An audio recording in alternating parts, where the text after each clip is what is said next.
നമ്മുടെ നാട്ടിലെ കൃഷിപ്പണികളിൽ ഏറിയ പങ്കും ചെയ്യുന്നത് സ്ത്രീകളാണെങ്കിലും പലപ്പോഴും കർഷകർ എന്ന അംഗീകാരം അവർക്ക് ലഭിക്കാറില്ല എന്ന് പറയാറുണ്ട്. എന്നാൽ ഇനി അങ്ങനെയല്ല. കേന്ദ്ര സംസ്ഥാന സർക്കാരുകൾ ചേർന്ന് സ്ത്രീകൾക്ക് മാത്രമായി കൊണ്ടുവന്ന മഹിളാ കിസാൻ ശാക്തീകരണ പരിയോജന അഥവാ MKSP പദ്ധതിയെക്കുറിച്ചാണ് ഇന്ന് നമ്മൾ സംസാരിക്കുന്നത്. വീട്ടുമുറ്റത്തോ പാടത്തോ കൃഷി ചെയ്യുന്ന സ്ത്രീകൾക്ക് വലിയ സഹായമാണ് ഈ പദ്ധതി നൽകുന്നത്. ഇതറിയാൻ വേണ്ടി ഈ വീഡിയോ മുഴുവനായും കാണാൻ ശ്രമിക്കുക. എന്താണ് ഈ പദ്ധതിയുടെ ലക്ഷ്യമെന്ന് ആദ്യം നോക്കാം. കൃഷി ചെയ്യുന്ന സ്ത്രീകൾക്ക് കൃഷിയിൽ കൂടുതൽ അറിവ് നൽകുക, അവർക്ക് ആവശ്യമായ ഉപകരണങ്ങൾ ലഭ്യമാക്കുക, വിളവുകൾ നല്ല വിലയ്ക്ക് വിൽക്കാൻ സഹായിക്കുക എന്നിവയാണ് ഇതിന്റെ പ്രധാന ലക്ഷ്യം. ഇത് വെറും ഒരു ധനസഹായമല്ല, മറിച്ച് സ്ത്രീകളെ ഒരു മികച്ച സംരംഭകരാക്കി മാറ്റാനുള്ള പദ്ധതിയാണ് കേന്ദ്ര സംസ്ഥാന സർക്കാർ ലക്ഷ്യം വെക്കുന്നത്. ഈ പദ്ധതിയുടെ ആനുകൂല്യങ്ങൾ ആർക്കൊക്കെ ലഭിക്കുമെന്ന് നോക്കാം. പ്രധാനമായും സ്വയം സഹായ സംഘങ്ങൾ, അതായത് കുടുംബശ്രീ പോലുള്ളവ അംഗങ്ങളായ സ്ത്രീകൾക്കാണ് മുൻഗണന. നിങ്ങളൊരു ഗ്രൂപ്പായി ചേർന്ന് കൃഷി ചെയ്യാൻ താല്പര്യപ്പെടുന്നുണ്ടെങ്കിൽ ഈ പദ്ധതി വഴി വലിയ പിന്തുണ ലഭിക്കും. പച്ചക്കറി കൃഷി, നെൽകൃഷി, കന്നുകാലി വളർത്തൽ, തേനീച്ച വളർത്തൽ തുടങ്ങി കൃഷിയുമായി ബന്ധപ്പെട്ട എന്തിനും ഈ പദ്ധതിയുടെ സഹായം തേടാം. ഇനി ഇതിലൂടെ നിങ്ങൾക്ക് എന്തൊക്കെയാണ് ലഭിക്കുക എന്ന് നോക്കാം.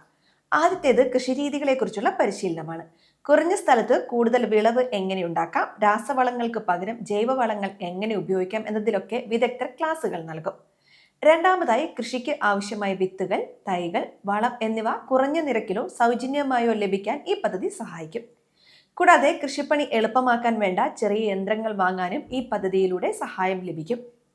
എങ്ങനെയാണ് ഇതിലേക്ക് അപേക്ഷിക്കേണ്ടത് എന്നാണ് ഇനി പറയാൻ പോകുന്നത്. നിങ്ങൾ കുടുംബശ്രീ അംഗമാണെങ്കിൽ നിങ്ങളുടെ CDS ഓഫീസിലോ അല്ലെങ്കിൽ കൃഷിഭവനിലോ ആണ് ആദ്യം അന്വേഷിക്കേണ്ടത്. വ്യക്തിഗതമായി അപേക്ഷിക്കുന്നതിനേക്കാൾ ഗ്രൂപ്പുകളായി അപേക്ഷിക്കുന്നതാണ് കൂടുതൽ എളുപ്പം. നിങ്ങളുടെ Aadhaar card, ration card, bank passbook, നിങ്ങൾ കൃഷി ചെയ്യുന്ന സ്ഥലത്തിന്റെ വിവരങ്ങൾ എന്നിവയാണ് പ്രധാനമായും വേണ്ട രേഖകൾ.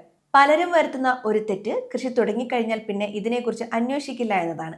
എന്നാൽ വിളവെടുപ്പ് കഴിഞ്ഞാൽ അത് എവിടെ വിൽക്കണം എന്നതിനും ഈ പദ്ധതിയിൽ സഹായമുണ്ട്.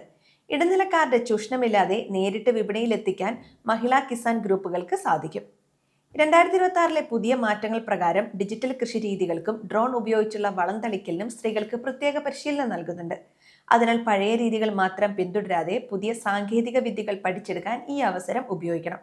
ഇതൊക്കെ കൃഷിരംഗത്ത് ഉപയോഗിക്കാനും സ്ത്രീകൾ പഠിക്കണം. ഒരു കാര്യം പ്രത്യേകം ശ്രദ്ധിക്കുക, ഈ പദ്ധതിയുടെ പേരിൽ ആരെങ്കിലും പണമോ നിങ്ങളുടെ ബാങ്ക് വിവരങ്ങളോ OTP ചോദിച്ചാൽ നൽകരുത്. ഇത് പൂർണ്ണമായും സർക്കാർ മേൽനോട്ടത്തിൽ നടക്കുന്ന പദ്ധതിയാണ്. കൂടുതൽ വിവരങ്ങൾക്ക് നിങ്ങളുടെ വാർഡ് മെമ്പർമാരോടോ പഞ്ചായത്തിലോ അന്വേഷിക്കുകയാണ് വേണ്ടത്. ഈ വീഡിയോ നിലവിൽ ലഭ്യമായ വിവരങ്ങൾ വെച്ചുകൊണ്ട് തയ്യാറാക്കിയതാണ്. എപ്പോഴും വിശദമായ പഠനങ്ങളും അന്വേഷണങ്ങളും നടത്തിയതിനു ശേഷം മാത്രം ഇത്തരം പദ്ധതികൾക്ക് അപേക്ഷിക്കുക.